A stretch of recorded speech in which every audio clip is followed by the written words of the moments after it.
Hello, YouTube. We have something rather special on the bench today. This is a Hewlett-Packard era 3458A, the reigning king of multimeters. So, part of what makes this special is how it came into my hands. I acquired this from a gentleman who received it for free. He got it for free from his university because the university was throwing it in the trash. You heard that correctly. The university was throwing away a 3458A because it didn't work. It would not power on. Not what I would have done, but okay.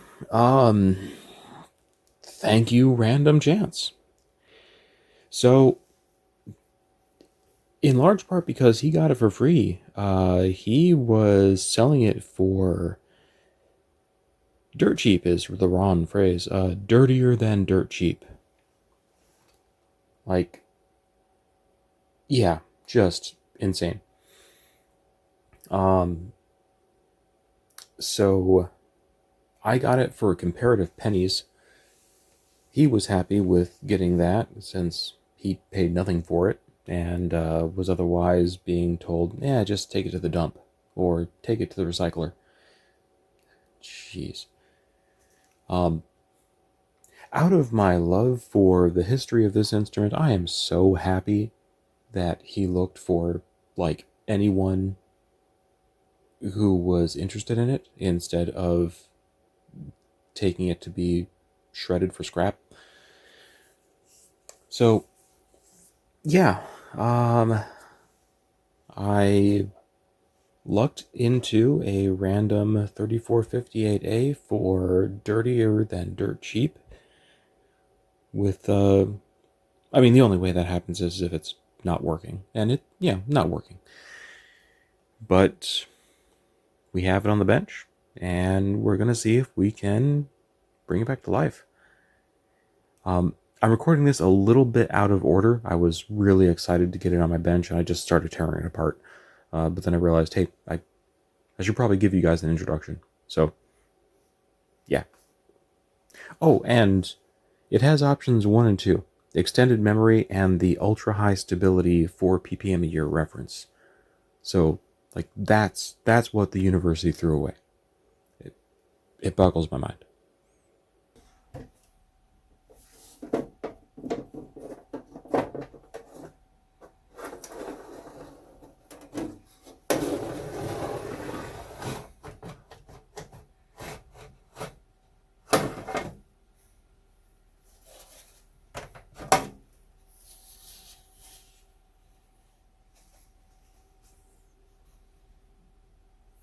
June 1, 1996.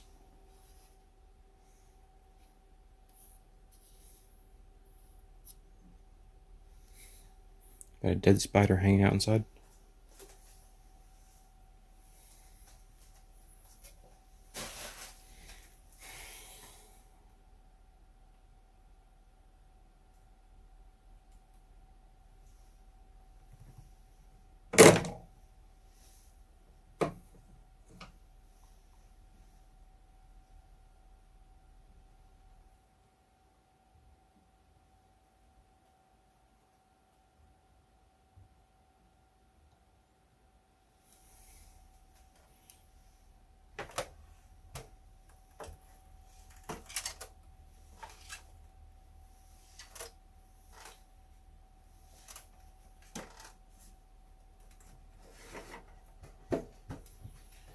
Okay, I do still hear stuff rattling around.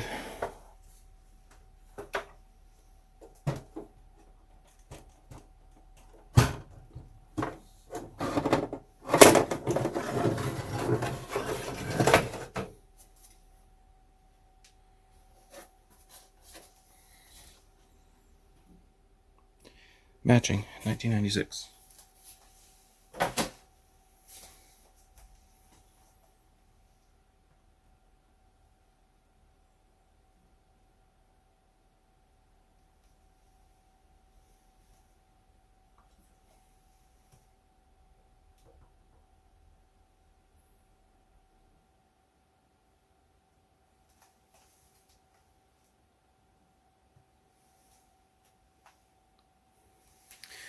So I figure while I have it open on this side,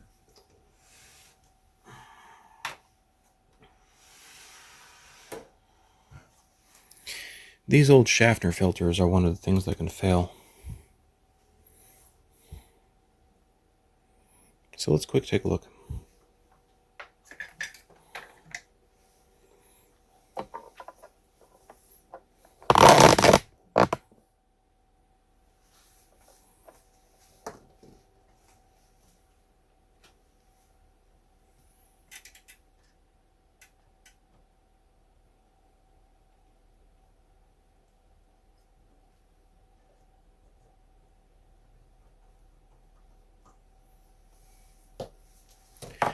I've wiggled the plates forward. I'm going to just check continuity from the outside to the inside of the input filter, and then, check continuity across, see if there are shorts or opens where there shouldn't be.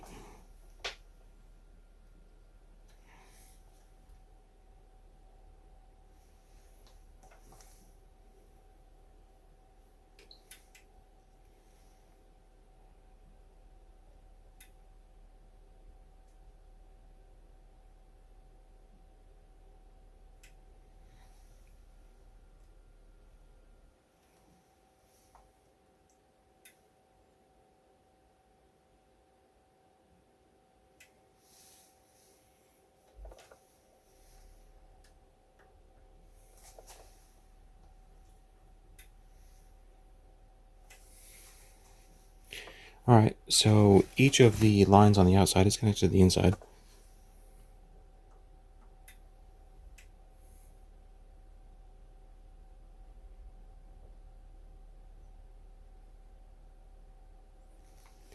That's the resistance across the two inputs.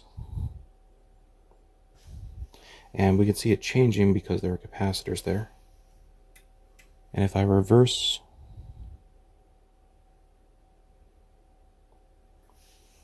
okay.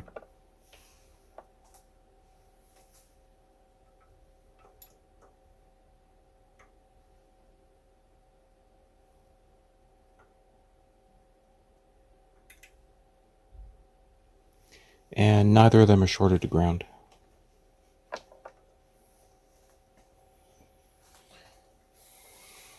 The other quick and easy thing we can check is the fuse, because it would be dumb not to check that.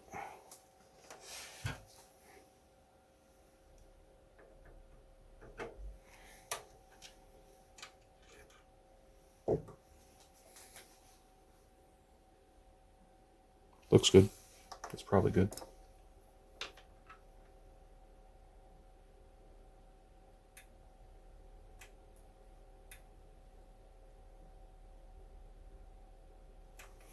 Yeah, input fuse is fine.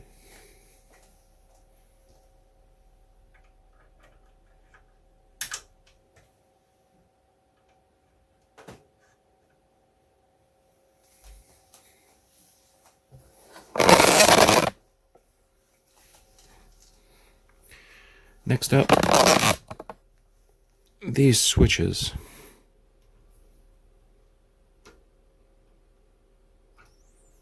That was all the way over.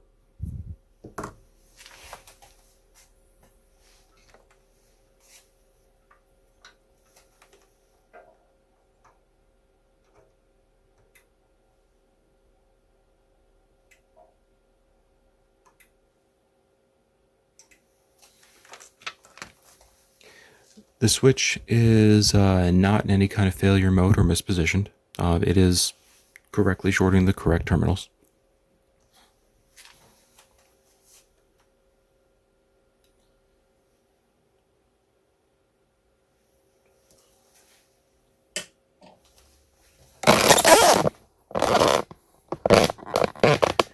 Okay, now I'm going to turn it over a couple times and see if anything like falls out from what I was hearing rattling around. Because we did have pieces of plastic come out. So we'll need to see if whatever it was is rattling is like this and it already came out.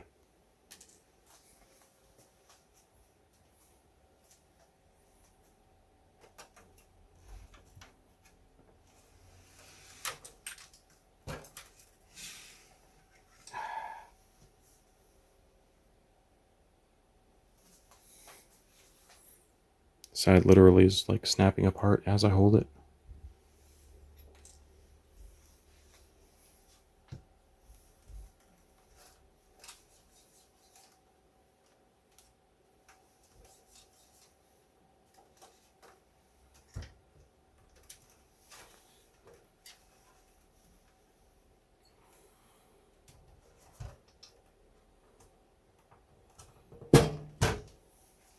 Yeah, when this side is facing down, I can hear something sliding around. So it sounded like it was moving as sheet metal. We're going to open this up and see if something's loose.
I don't see anything small getting blown around by a little bit of air, and I don't see anything obviously visually loose.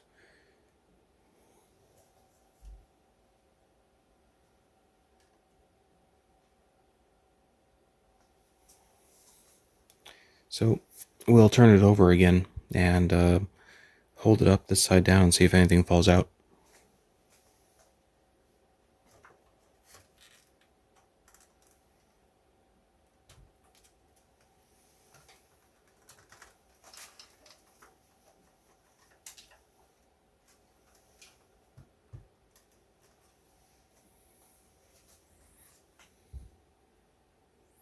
We did get a piece of plastic to fall out. But just because what we were expecting happened doesn't mean that there's not something else there. I've had that happen before. So we'll move it around again and keep listening and see if anything else is shifting.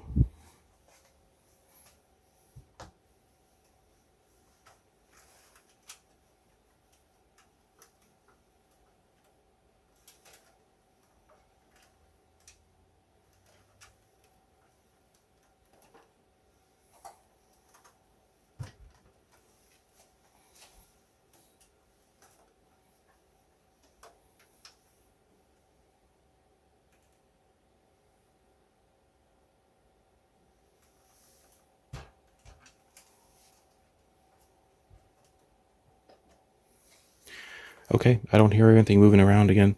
I'm going to slide those connectors fully closed to cover them completely, since I opened them a little bit for testing.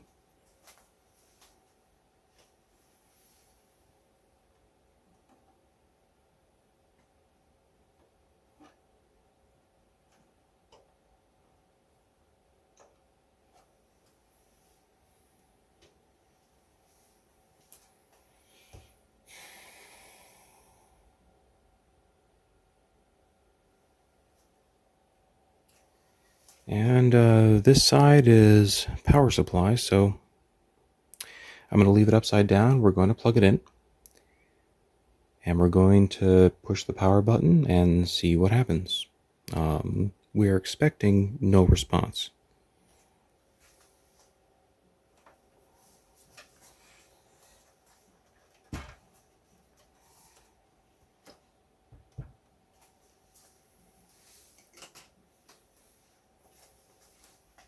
old Schaffner filter, safety first, they can explode.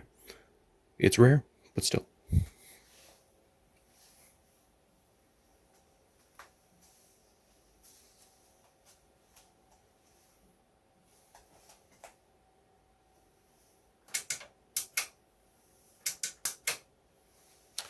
Power button is off position.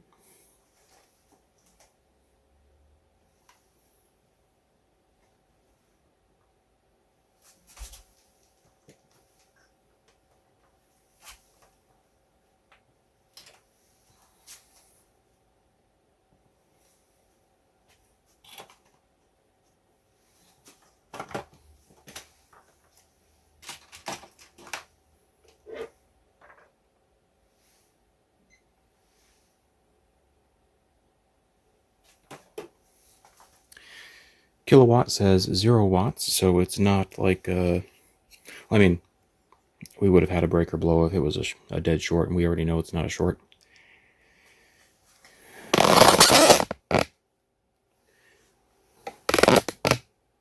Okay, let's try the power button.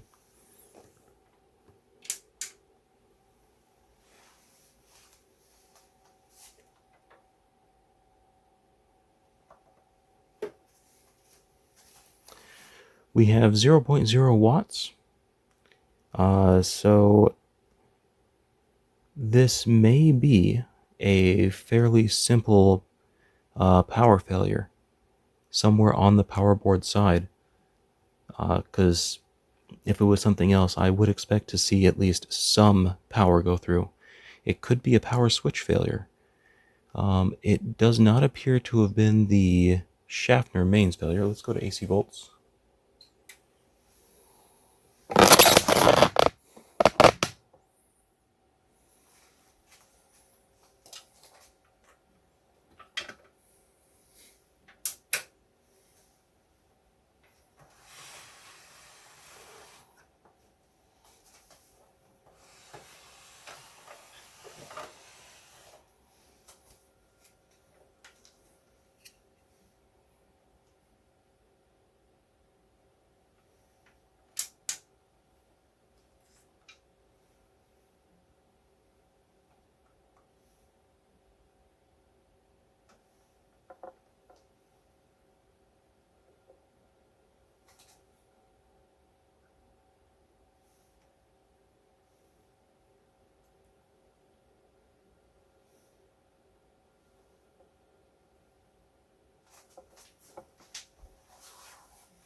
We do have 122 volts AC making it into the board.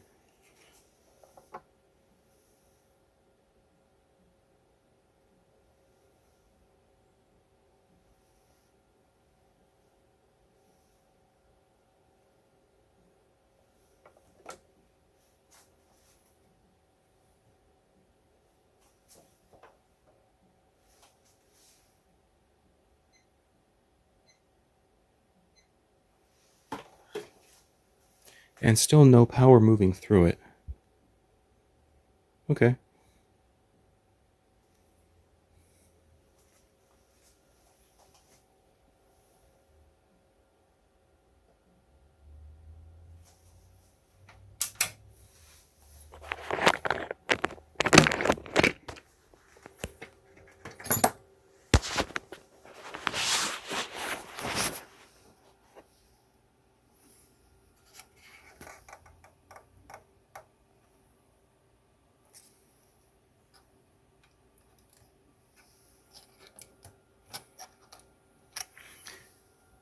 that cable was not fully seated.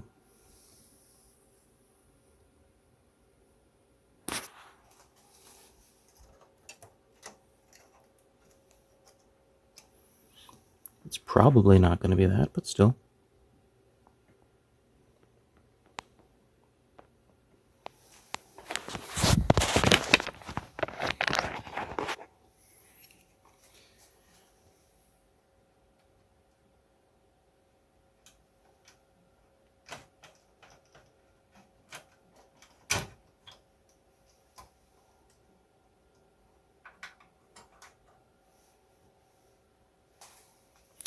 So that strip that I just unplugged is the cable going to the transformer.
I think I see some bare metal. Maybe.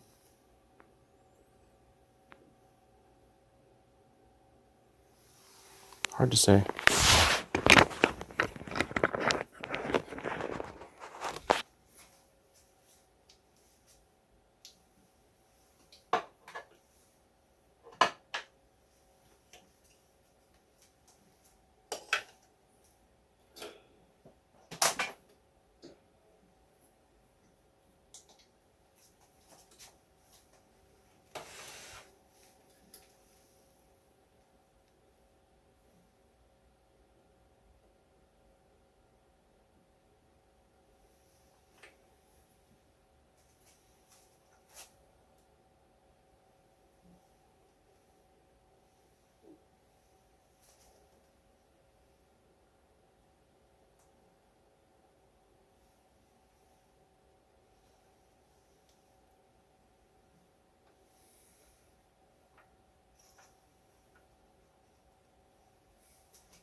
I'm going to try just looking at the pins on this.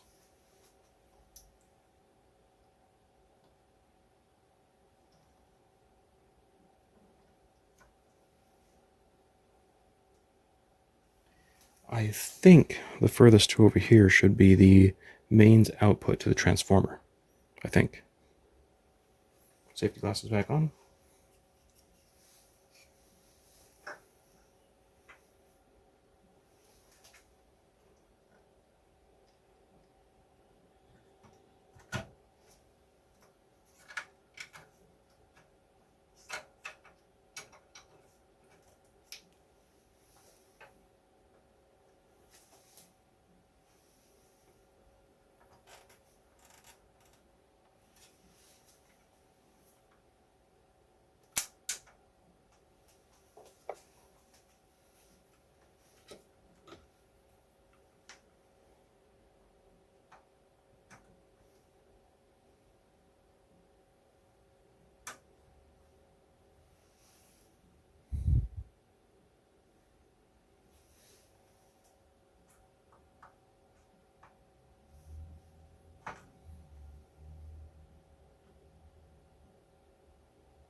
I'm getting like 0.6 volts AC there. Another 0.65 there.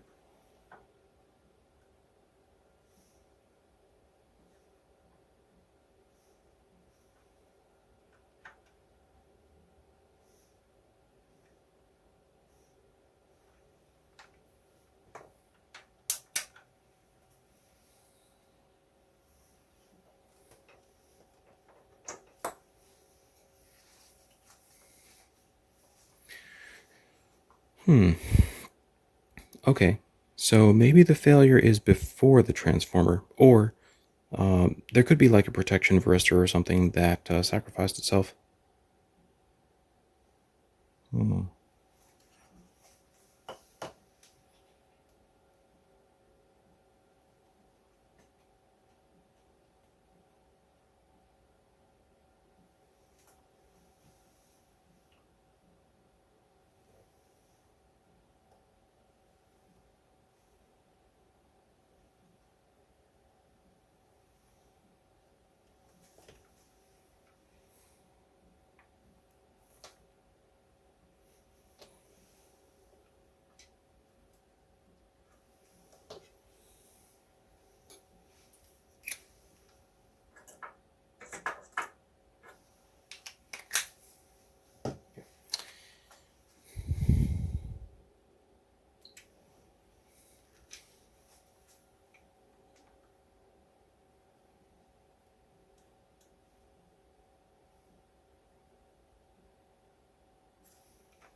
I'm going to stop recording here. It seems very likely to me that the failure will be somewhere on the power board because we're not getting like any current draw on the kilowatt. So there's some basic connection that's dead somewhere. I don't see anything very visually obvious yet, though. The what I thought was metal on the transformer wire, I think is just shiny bits of plastic. So I'll confirm that. But yeah, I'll stop recording here. Let's call this part 1. See ya. Sorry for the lack of commentary.